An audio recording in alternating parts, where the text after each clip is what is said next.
Hello and welcome to the Bearded Tits podcast. I'm Polly Pullar and I'm your guest host for this exciting instalment when I will have the pleasure of chatting to Jack Parks about his fascinating life and work. Firstly, let's have a wee look at the news. On the tiny Hebridean island of Egg, one of the small isles, Rum, Muck and Canna are the other three that make up the group, there have recently been three exciting new discoveries. Firstly, a barred tooth-striped moth, a species usually found in England, appears to be heading north. It was caught in a trap earlier this spring. Then the islanders had a visitation from a nuthatch, another species that appears to be drawn northwards. I live in Highland Perthshire, and in the last couple of years, we've been seeing far more of these wee birds in our gardens. Finally, the third unusual visitor was a magpie, a bird that is not usually ever seen in Loch Arbor, or for that matter, in the islands. There have also been reports from the Machrihanish Bird Observatory on the Mull of Kintyre, where a few magpies have been spotted well out of their usual range. It's appropriate to this podcast that another massive bearded creature, a bearded vulture this time, has been seen in Derbyshire's Peak District this week. Bird watchers have travelled from afar to catch a glimpse of the fabulous bird, also called the lammergeier, and nicknamed the bone breaker. It's only once previously been recorded in the UK.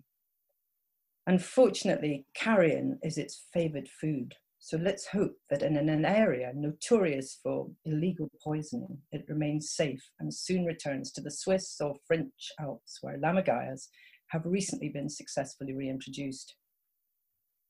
Meanwhile, the best news of all this week is really in Gloucestershire's Forest of Dean. There have been some fabulous developments, and at least 3 of 18 pine martens that were taken from Scotland under special licence last year have now given birth to kits. It's all and more that could be hoped for in this brilliant project to bring our most endearing and mischievous mustelid back to England. Though seeing the young martens has proved difficult, radio tracking and camera trapping has revealed that they are indeed thriving. And now, with this new arrival of kits, it proves that the forest habitat is suiting them well. It bodes extremely well for the future when more martens are going to be brought from Scotland to further expand the population.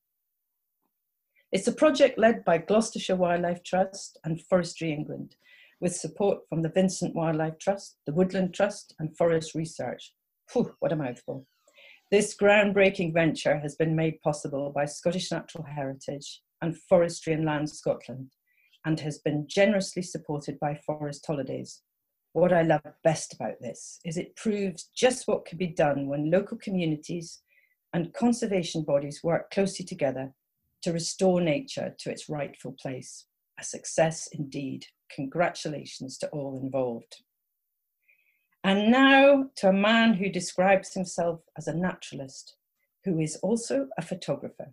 He has a vast knowledge of freshwater fish and amphibians and all kinds of species that some people might consider wrongly unglamorous. Yet, as Jack Parks reveals in his incredible, fabulous films and photographs, the underwater world contains some of the most glamorous and gorgeous living things on Earth. Jack, welcome. How are you? I'm good. It's very weird being on the other seat, especially as I'm starting to blush now after all those nice things you've said about me. No, it's very deserved that you're on the other end of this, because when you chatted to me a few months back, I was absolutely itching to turn the whole thing around and ask you everything about your life and work. You've done some amazing things already in a very short time. How did all this begin? Well, I've always been interested in nature since before I can remember, really. I don't ever remember not being interested in the natural world. And photography came a lot later, and filmmaking, that was just an excuse to go outdoors, really. But I was always kind of knee-deep catching frogs and looking for minnows and stuff like that. And I was feral as a child, pretty much, in kind of growing up in the early 90s. And just fostered this love for the natural world. And although I like birds and mammals and things like that, I love all natural history. It was the kind of the unloved, the unwashed that caught my imagination, like fish, like I'm kind of known for now, but also reptiles, amphibians, insects. And I couldn't really understand why people would kind of have these reactions like, ugh, when they'd see something. I thought, no, it's amazing. It's absolutely incredible. And I wanted to, as I say, an excuse to do it all. So looked into doing photography. I did a 2-year BTEC course in Nottinghamshire, and then I did a 3-year degree in marine and natural history down in Falmouth in Cornwall. So, beautiful place to live, Cornwall. Always wanted to live there. And then I came back home to Nottinghamshire and somehow carved out a career filming predominantly fish, but all wildlife really. So I would say I'm very lucky, but I work quite hard as well at what I do. When you were little, did any particular moment sort of make you decide to take this path? Was it going out looking for tadpoles? Was it, you used to bring bullheads home in jars and things like that, didn't you? Yeah, it almost become a sort of annual pilgrimage to collect frog spawn and then watch it grow. I'd have it in a little tub, in an ice cream tub or something, and then watch it grow and then release it back into my pond. And I used to love doing that, watching the kind of metamorphosis and like, oh, they've got legs today, they've got their back legs, they've got their front legs. So I always remember doing that kind of thing. In terms of a specific moment, there wasn't anything in particular. I mean, I used to keep a lot of reptiles as well. That was another thing. I was madly obsessed with Steve Irwin. He was my hero as a kid. I think about it now in this sort of society, you'd never have a show with a man jumping on a crocodile now. But back then it just seemed normal. Is that something you wanted to do as well? As you can probably say, I'm quite spindly. I think if I jumped on a crocodile, it would not work. It wouldn't work out very well. But I like that hands-on way, because as brilliant as, say, someone like David Attenborough or someone else like that, they're obviously more kind of passive. Like, they're describing the animal, and that's lovely. But what I liked about Steve Irwin was that for a kid, it was exciting. There was this man, he was jumping on crocodiles and picking up snakes and stuff. And it was like, that's awesome. That kind of captured my attention. And I was like, wow, that's really, really interesting. That's kind of the English version of, picking up a frog, not quite as extreme. But I'd be like, this is really interesting frog. Get a good look at it and, let it go. None the worse for wear or anything like that. So, yeah, it was amazing doing all that kind of stuff. And what were you like at school? Were you a good student, or were you always desperate to get outside? Yeah, I wasn't. I was fairly well behaved. I'm dyslexic, so I've got a low attention span. So I tend to I've got a scatterbrain at the best of times. So I was put, again, they probably wouldn't be able to say this now, I was put on the special table, they called it. And I was just like, oh, right, okay. But One better than the naughty corner. What, sorry?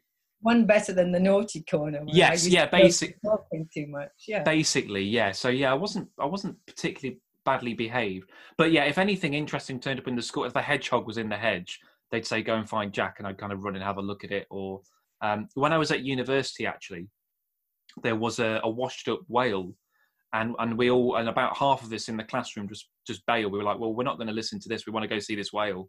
And the lecturer was like, yeah, fair enough. That it's as good an excuse as any. And we drove to a place called Porth Town. What type of a whale was it? It was a fin whale. It was a 17-meter fin whale, and it was dead by the time we turned up. And I've never smelt anything. I don't know if you've ever smelt a rotting whale. Yes, I have a Cuvier's beaked whale in Islay, and I just remember actually going there with my then boyfriend, who I now live with, and telling him that I'd found this thing, and this romantic romance of us sort of falling in love over a rotting, vile whale. The dogs thought it was great. But anyway, yes, they do stink. It was horrendous. I've never smelt anything like it in my life. I've had grass snakes poo on me and fox poo and all that kind of stuff, but rotting whale is up there. It was horrendous. But to see a whale close up, in the 17-meter fin whale, I mean, that's not even, they get a lot bigger than that. I think they're the second largest animal in the world. But it was huge. It was absolutely enormous. It was incredible to see that. So I bailed class to go see that. Recently, you have done some absolutely incredible things. First of all, you have accomplished something which I've been fascinated by, which is photographing every freshwater fish in the UK. And how many species is that? Well, it depends who you ask. So I would say 53.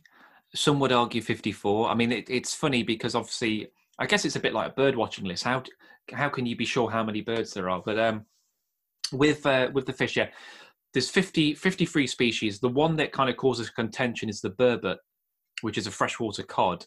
and there's not been a confirmed sighting since 1969. I think that was in Cambridgeshire. So they're extinct. They're not around. But there's always someone going to be like, oh, how do you know? So to kind of quash that, there's a stuffed one in my local museum. So I photographed that, and I said, well, I've technically photographed one. It's not moving and it's not alive, but that's as close as I'm going to get. So that's kind of what I did. Do you think it could be still around? I mean, never say never. I doubt it, just because, I mean, the classic signs of pollution, habitat loss, they need quite cold water to breed. And obviously with warming climates, that's not been ideal. But, you know, I'd like to think, I'd love to be proven wrong is the way that I'd look at this. So I'd love someone to say. Habitat, where would you have found one traditionally? So, well, weirdly, kind of my local Nottinghamshire would have had them in the River Trent. They would have been there, but they were an Eastern England species. So I think they were present in the Thames, the Fenlands, Norfolk, East Anglia, South Yorkshire, and the East Midlands was the kind of the place you'd find them. So they could be. They get. I mean, some of them get to about 8 or 9 pounds, so they can get pretty chunky. I mean, there are plans to reintroduce them. You know, we talk about the lynx, and we talk about. I mean, bison was another one recently down in Kent, but there are plans to reintroduce burbot to Norfolk, I think. So I'm kind of fully behind that. You know, it's lovely to have wolves, but let's get some burbot back. So of those 54 species, how many of those are actually native, or are they all native? Oh, that's a good question. No, they're not. No. So the way that I compiled the list was that it was any freshwater fish that you're likely to find in British waters. So that included marine fish that enter freshwater and can stay there, things like flounder and mullet. It included the non-native ones. So I think there are 14 non-natives. So if I do a quick... Which notable ones are there? Can you name some of them? For example, zander, which are like a kind of a large toothy perch. You've got catfish, Wells catfish, which are, you know, some of them get to 200 pounds and can eat birds. So we don't really want those here. I mean, goldfish, common goldfish, they're not a native species. So rainbow trout, there's quite a few there. I mean, there aren't any that are really widespread and causing huge issues, but it's something to be aware of, like any other non-native species. So I guess in terms of native, there's around about 30, mid-30s. I can't remember the exact number. I think I found 38. Oh, okay. So I wasn't far off. I don't know if that's accurate or not. That sounds about right. And which is the rarest of all these fish? Well, I mean, you could argue the burbot, but because I think it's extinct, I'm not going to include that one. So I would actually say the Vendace is the rarest one. And there's a couple of populations in Scotland. There's a couple of populations in the Lake District, and they're kind of like a trouty herring-looking fish. And they're not that remarkable to look at. I shouldn't say that because all fish are remarkable, but they're just kind of like a silvery little thing. But you find them in a couple of places. I think Loch Skene is one of the places you find them, and there's a reservoir they were introduced in Scotland as well.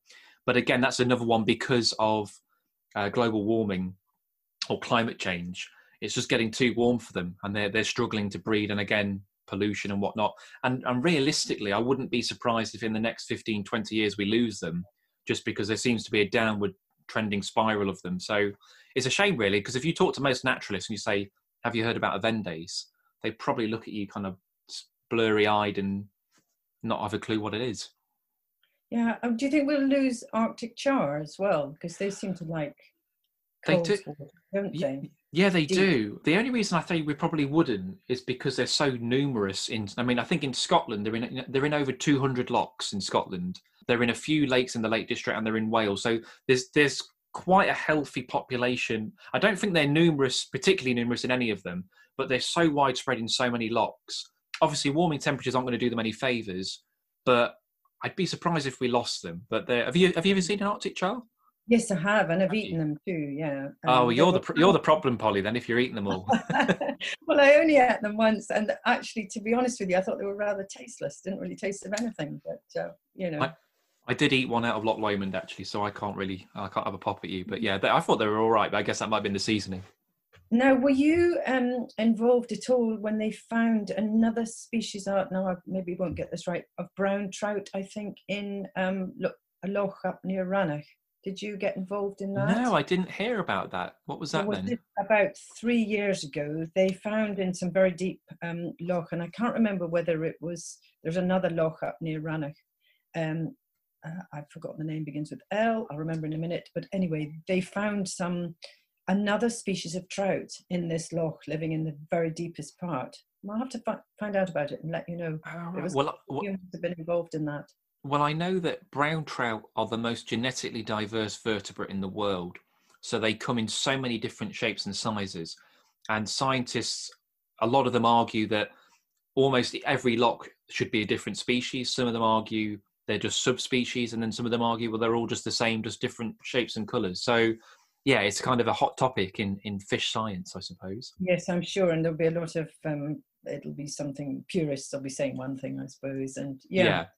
And you campaigned to get a national fish, didn't you? Yes, well, I saw that David Lindo, the urban birder, he did a bird vote, and I thought that was a brilliant idea, and it was a great way to rally the public behind birds. So I got in touch with him because I didn't want him to think that I was just nicking his idea, and he was very supportive. He said, well, yeah, go for it. So I tried to do a fish vote, and I think I got around 7,000 votes in the end, which is not a huge amount in the grand scheme of things, but it was good enough to get this national fish vote. And we picked around 20 species for people to go through, everything from basking sharks to cod to pike and all kinds of different species. And eventually the brown trout won, which I thought, I was perfectly happy with that. I'd like grayling to win, but to be fair, I think that was a bit fanciful. Brown trout won, and they're found everywhere in the UK. They're a native species. They need nice, clean water. So, yeah, I think they deserve to win. Yeah, tell me about grayling. I don't know much about grayling, but they're obviously quite a favourite fish of yours. Can you hear my dog barking, actually? Yes, I can, yeah. That's great.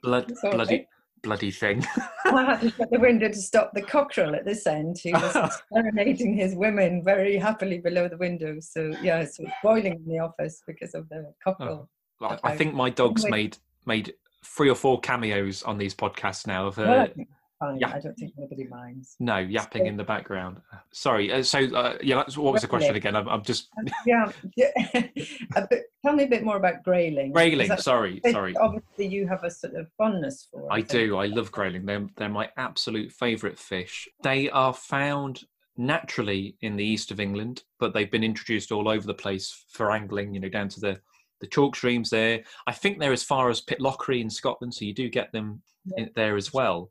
And they're just remarkable. They look like they should be on a coral reef. They've got this gorgeous dorsal fin, and it's got kind of like ruby reds, kingfisher blues, beautiful mauves. It's like an oil painting. It really is phenomenal looking. And they're a member of the trout family, so related to salmon and trout and things like that. And the Peak District, not too far away from where I live, so I was listening with close ears about the vulture at the beginning of this. They're pretty common in the Peak District. You do find them in most of the rivers there. They're a fantastic indicator of clean and healthy water. So if you've got grayling, you know that your river's in good shape. So, for example, in Nottinghamshire, where I live, we don't really get grayling. Very, very rare, because our rivers are just too polluted. But up in the Peak District, higher up, there's healthy numbers of them. So it's become a kind of treat that every spring I'll go and try and film them spawning. But this is actually the first year I've not been able to do it because of lockdown, which happened around March, April. That's when grayling spawn. I couldn't go. So this is the first time in 7 years that I've not gone to film grayling. So I felt quite, not quite depressed, but I felt a little bit down not being able to go visit my grayling. Disappointing, incredibly disappointing, because, that's a very important part of the calendar. And what about eels? Eels and lampreys, I think, are fascinating. I think a lot of people who are not very enamoured of fish find those two species quite intriguing. There's something slightly weird about both. They're slightly prehistoric, aren't they? Yeah, well, despite looking similar, they're completely unrelated. They just superficially look the same. I mean, lamprey are 300 million years old, so that's way older than the dinosaurs. These animals are so primitive. They don't have a jaw. They just have a round mouth. And we've got 3 species in the UK of lamprey: the brook lamprey, which are the most widespread, little tiny ones, and all they do is filter feed in the gravel, in the silt. You then have the river lamprey, which is slightly bigger, and they'll go out to sea and then come back to spawn. They're also the lamprey that I think are responsible for killing King Henry I. There's a king who died, I think, a surfeit of lamprey, and that was the lamprey that bumped him off, supposedly. I don't know the ins and outs of that. Yeah, it must have been. I don't know. And then this. Yet too, actually, Yeah, I think that probably didn't help. And then there's sea lamprey, which are the biggest ones. And they're the ones that, they attach to basking sharks and to whales and dolphins and things like that. And they are just remarkable creatures. But then you look at eels, and they have a 3,700-mile journey from the Sargasso Sea all the way to the British coastline. It takes them 3 years of elvers to do this, as they just drift on the Gulf Stream. They can live well over 100 if they get trapped in a waterway. So they're remarkable creatures and critically endangered. They're the same category as a tiger or a panda, and yet these could be swimming around in your local duck pond, your local canal. There could be this incredible creature lurking around there, whereas some people give them a bit of disdain. They don't like the slimy serpent-like appearance, but I think they're phenomenal. Yeah, they really are. And they still do get trapped and eaten, don't they? I mean, people do eat eels, smoked eels and things like that. Yeah, there are some sustainable... I know inevitably talking about eating all these fish, but eel's quite nice to eat, actually. I've had smoked eel before. There's a fishery on the River Severn where these elvermen, it's like a kind of old countryside practice, and they use these traditional nets to scoop up the baby elvers. And in days gone by, and they would have sold them for quite a lot of money. I mean, they still go for a hell of a lot of money. I mean, the black market in elvers is worth way more than caviar, and it's a huge. It's kind of, they call it the elver mafia. There's all kinds of things around it, but they sell them on. But what they've started doing now is retaining a large amount of the catch and then spreading it to places where they're going to grow on. So they'll take these elvers to wetlands. They'll take them to kind of further up the river where they can't reach naturally, and then help them kind of on their journey. So they've kind of turned around. It's kind of like the poacher turning gamekeeper. They're helping the eels now, and that's kind of formed a somewhat sustainable fishery for them. And have you ever seen them crossing over land?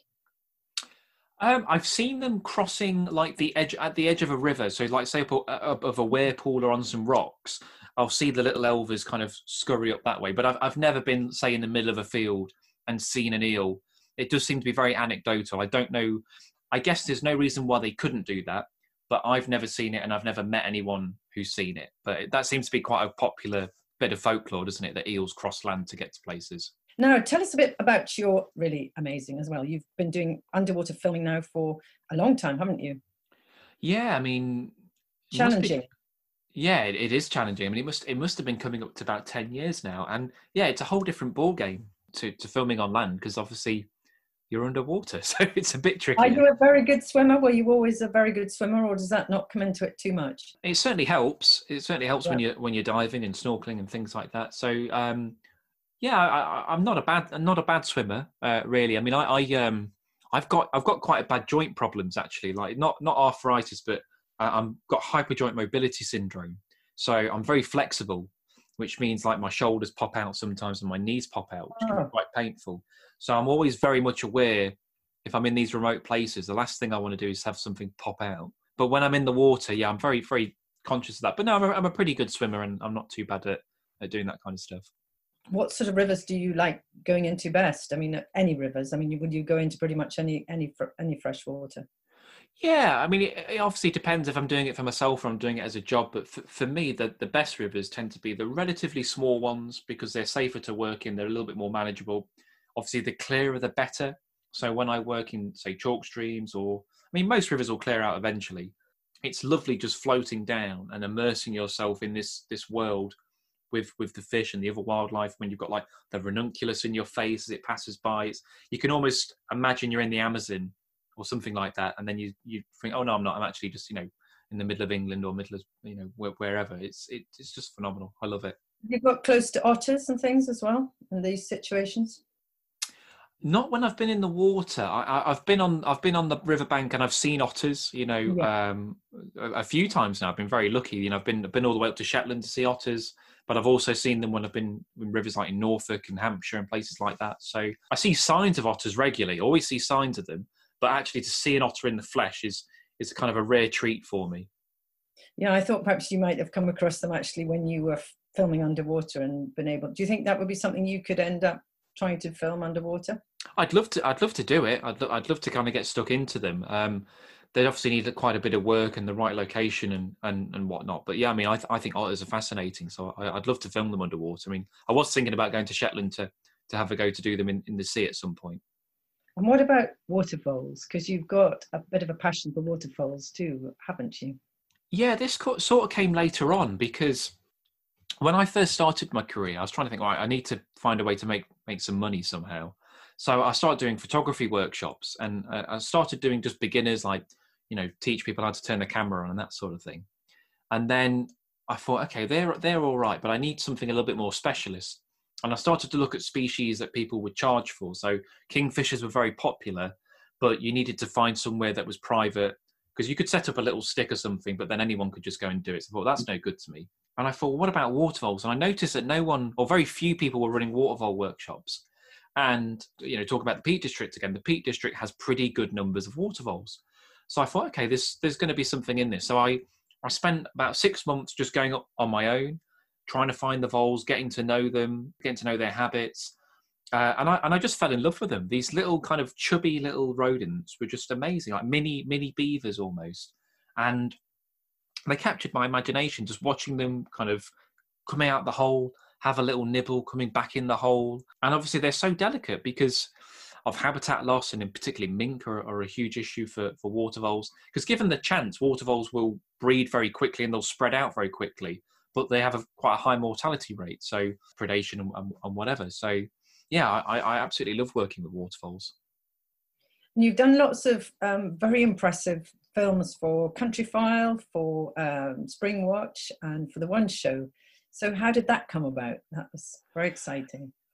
Yeah, the TV side of things, it was never my original plan. When I was at university, I didn't learn any video, didn't do any moving image. It was all just stills.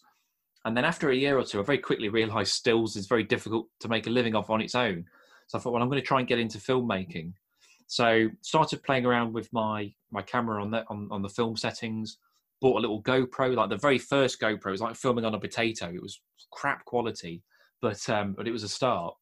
And there was a series called The Great British Year. I don't know if you saw that. It was a few years ago now.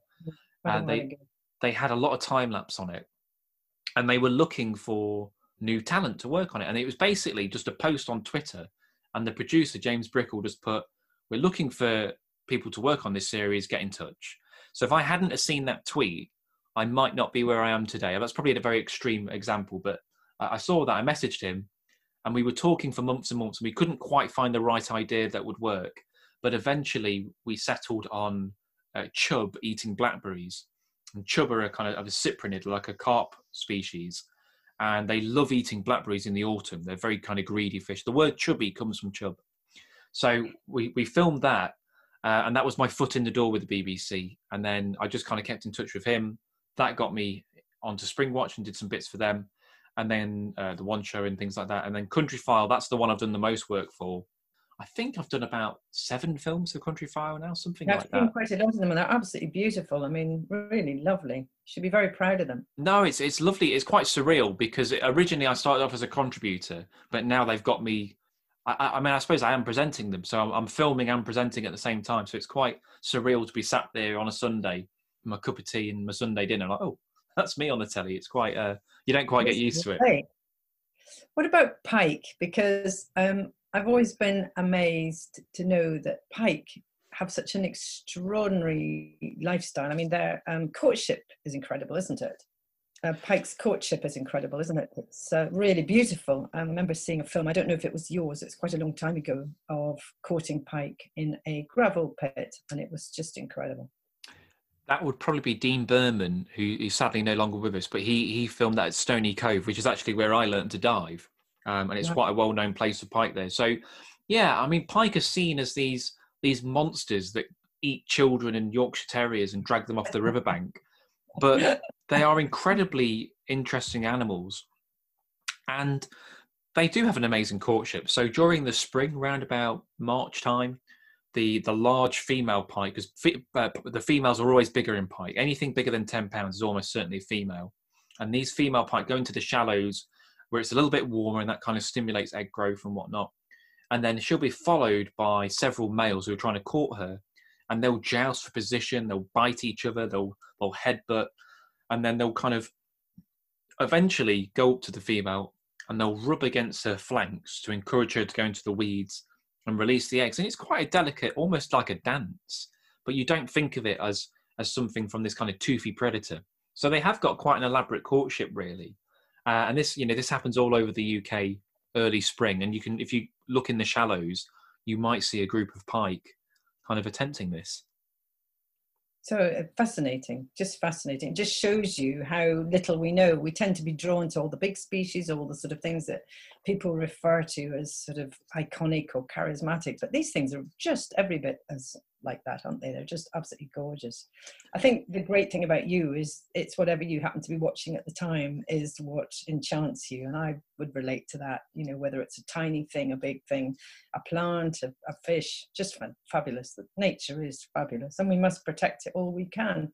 Do you have strong views about alien species, things like obviously mink and signal crayfish and Japanese knotweed and all these horrors? You must come across that quite a lot on the side of the river. Yeah. I mean, one of the troubles with freshwater invasives is once they're established, they're incredibly difficult to remove. Let's say it's something like I'm trying to think of a topside non-native. What were those? Koi pew. So I don't know if can you remember koi pew? Yes, of course. Yeah. So they were successfully eradicated, but they were like a kind of small beaver. I think they were a South American species, but we eventually got rid of those because they're big. They're kind of easier to spot. But when you think of something like a signal crayfish, which can have thousands and thousands of offspring, and they're all minuscule when they're born, even if you get rid of all the adults, they're just going to come through shortly after. And some of the rivers near me, they pull out literally tons of crayfish in traps, and it doesn't even make a dent half the time in the population. So I think it's choosing your battles wisely, and also weighing up, okay, what is the ecological damage of these things doing? So something like mink, for example, I think with a targeted effort, we could eradicate mink, but it's like if you've got one river system where they are being removed, but then another one where no one's doing anything, it's almost pointless because they're just going to spread out again. But if there was a targeted effort, then you could get rid of something like that. But the plants and the invertebrates, they're the really tricky ones to get rid of. So I'd obviously rather them not be here. It would be better if they weren't here. But at the end of the day, you have to think, what's the cost of removing them as opposed to maybe something else that's worth more while. So it's a tricky one. Yeah, it'd be better if they weren't here, but it's difficult to remove a lot of these guys. Well, you're also an author, because that's where you and I met at the Grant Arms in Granton-on-Spey last year at the Wildlife Book Festival there. And you had a lovely book out last year, which was on freshwater fishes. Pond and river wildlife was your one. The freshwater fishes was the book before, wasn't it? That's right. That's correct. Yeah. So how's that been doing? Not great, really. So I won't, because I did do a podcast about book publishing. I think it was the second one I did. So if you want to know more about the story, you can listen to that one. But essentially, I didn't have a very good relationship with the publishers just because I never made any money from royalties on that book. So I ended up doing all this effort and not getting a lot out of it. I'm immensely proud of the first book, Freshwater Fishes. I'm quite happy with that. They were, fairly free with me doing that. The second book, I just kind of did that because I just wanted to get another book out. It's a lovely little book. I'm not slamming it. You should check it out. It's lovely. I've got a copy and it's a super wee book. But I think they're both out of print now. So I don't think you can buy them anymore. The publishers aren't making any more. So if you've got a copy, it's technically limited edition. So have you plans to do any more books? Yes, I have. So I've done some collaborations with other people as well, which I really like. So there was a book that's just come out called The Complex Lives of Britain's Freshwater Fishers.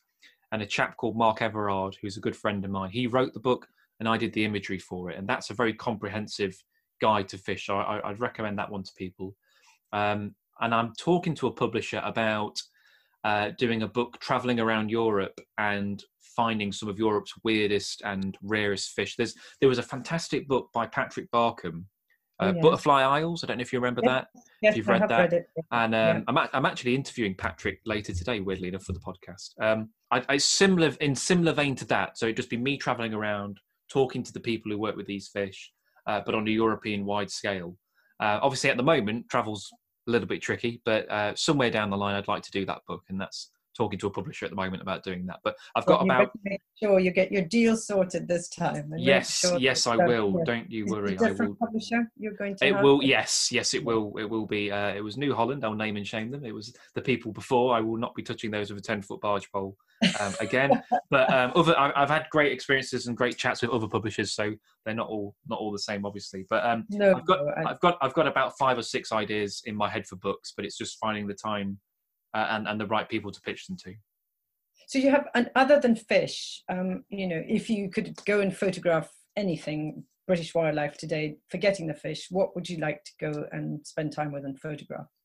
That's a very good question. I mean, so as you say, I am a general naturalist. I am interested in everything. I am yet to see a wild golden eagle. That is very high on my list. I would love to, even if it was just a dot in the sky, I would be really pleased to see that. And I've had, it keeps being a bogey species. I went to Skye a few years ago, and I saw white-tailed sea eagles out of Talisker Bay. That was absolutely phenomenal. And we went to go do a hide for golden eagles, and we were in it for 12 hours. It was on my friend's birthday, and I got in the hide first, and then he got in after me, and then a golden eagle flew over the hide as he got in. So he saw it, but obviously the eagle saw us, and then it wouldn't come down then. So that was, as close as I got. And then last year, I went to Cairngorm, to the actual Cairngorm mountain. And again, I was with some friends, and I was looking at something else, and a golden eagle attacked some geese flying over, and they saw that, but I missed it. So I keep being in the same area as them, but I've not seen one. So that's very, very high. But also, I'd go to Ardnamurchan, or you'll have to go to Isla. Both of those places are fabulous for both golden and sea eagles. But oh, really? Is that right?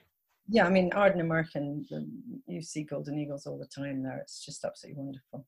Oh, I'd love to see one. There's just something about them. I can't quite describe it, but they are just phenomenal birds. And beavers, I'd love to see beaver. I've never seen a wild one of those. And on a smaller scale, stag beetles. Right. Because we get lesser stag beetles in the Midlands, but we don't get the kind of big ones that you get down south. So we don't get them here, and I would love to see them. I since I was a child, I haven't seen one. I think I was only about 8 years old when I saw one, and I've never seen one since. I'd love to. They're impressive looking things, aren't they? Yeah. So maybe one year I might I think London, weirdly enough, London's really good for them. So I might kind of take a trip down at some point and try and see one. Yeah, it's not always the exotic things, is it? It's all these amazing things that a lot of other people don't like. Pearl mussels. Have you had much to do? Have you filmed any pearl mussels or done some work? I've done a little bit, yeah. So because they're incredibly long-lived, aren't they? I think they can live well over 100, and they produce black pearls. I think I'm right in saying there's like a kind of black pearl that they produce. Again, they're an incredible indicator of healthy river systems. If you've got pearl mussels, I think they're largely restricted to Northern England and Scotland. I don't think you find them in many other places.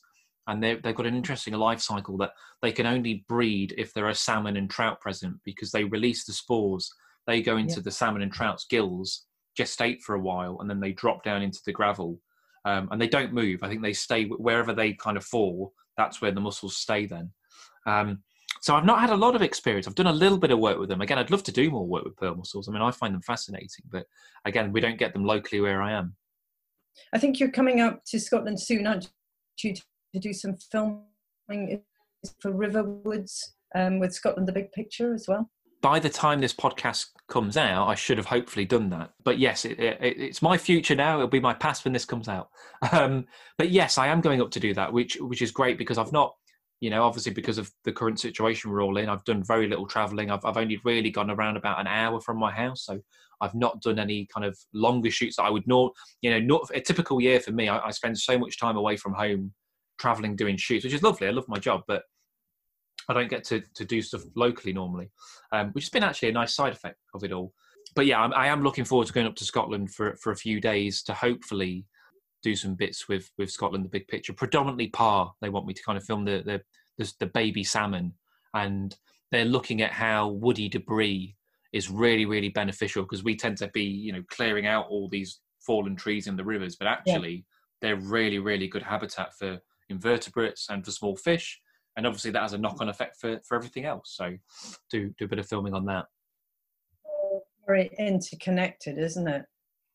So, and do you have any more plans for the future for films? Are you doing any more for the BBC at the moment, or? I've not got anything locked in for them. I mean, that's one of the hazards of being a freelancer. You know, you can kind of be flirted with jobs, but as I'm sure you probably know as well. But Yeah. I don't take it seriously till I'm there on the day and I've done it normally. But yeah, there are some conversations I'm having, hopefully, to do some more filming for things like that.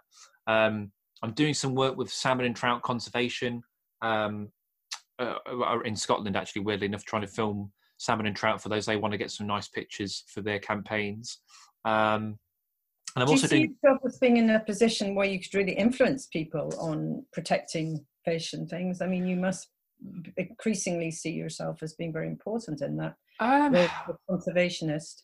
Yeah, I don't know if I'm important. Maybe I'm important. I don't know. That's probably a bit generous. You put the message out, so you're talking to people with your country file pieces, and yes, I see what you mean. To people who, I mean, you have a big influence on them. You know, perhaps they didn't know anything about the things you're telling them. So yeah, it's incredibly important.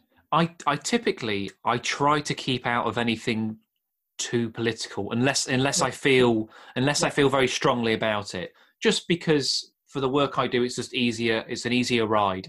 But occasionally, there will be issues that I'm like, you know, I do feel strongly about that. So I mean, I'm a trustee of the Trent Rivers Trust, for example, because I've lived on that river for most of my life, and I feel very passionate about the River Trent. So, but yeah, no, I will voice my opinion occasionally on issues and things like that. But I try to keep out of it if I can help it. I would agree, but I think you probably don't realise what a wonderful influence you are on people in a positive way in the films that you're showing. I mean, I think they are heartening. They're also connecting people inadvertently to nature, and I think that's a role that is incredibly important. I think that's something that you do really, really well.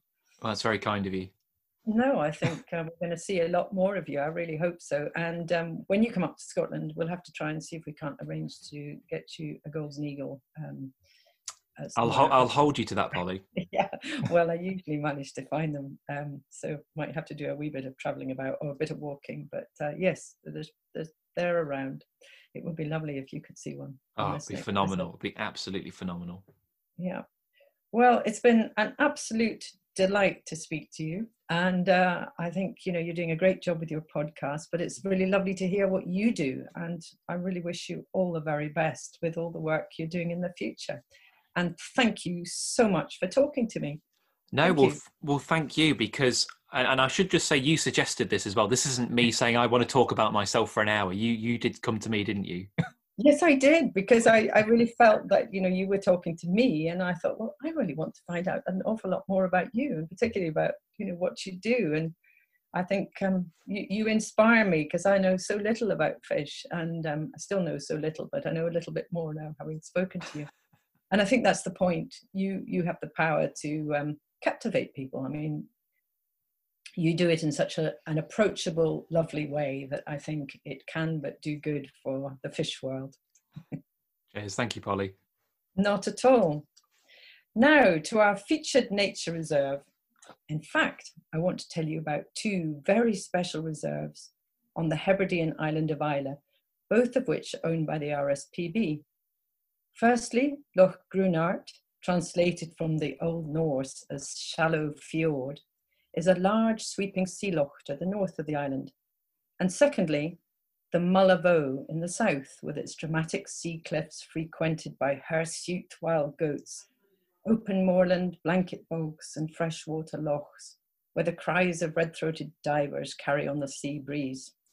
The whole island is unsurpassed for wildlife encounters, and while it may lack foxes, badgers, pine martens and red squirrels, and oddly, moles, it is probably now the very finest place in the entire country for seeing birds of prey, and is thankfully a safe stronghold for the persecuted hen harrier and both species of eagle. It's also likely that you'll see peregrine, merlin, sparrowhawk and kestrel, as well as the ubiquitous buzzard. Islay is also the stronghold for the prettiest and arguably the most entertaining member of the corvid family, the chough, with its brilliant crimson legs, curved bill and laughing call. Nicknamed the cowpat specialist, Its survival depends on a careful management system where cattle are left to winter outside, ensuring a plentiful supply of cowpats full of juicy invertebrates for this gorgeous bird to feed on. In summer, corncrakes rattle away in the swathes of flag iris, and skylarks sing their sweet Hebridean overtures, leaving you drunk with euphoria, while lapwing and curlew add their own glorious soundscapes to that of drumming snipe. The rare marsh fritillary and numerous unusual plants may also be discovered in summer. Otters, hares and seals are plentiful, and from prominent headlines you may well see cetaceans too. The island's wildlife extravaganza is, however, dominated by the spectacle of its vast flocks of wintering geese. Around 60% of the world population of barnacle geese and a quarter of the population of the threatened Greenland white-fronted goose come here and provide incredible avian drama. And let's not forget that Islay is also home to 9 famous whiskey distilleries, and there are apparently soon to be 2 more. Visitors can either fly or travel with the car via a Calmac ferry. At this time of uncertainty, it's important to check Scottish Government guidelines before you make any plans. Well, it's been a very great pleasure to be your host in this, the Bearded Tits podcast, and I have loved chatting to the man himself. Thank you so much for listening. Look after your wildlife. Goodbye for now.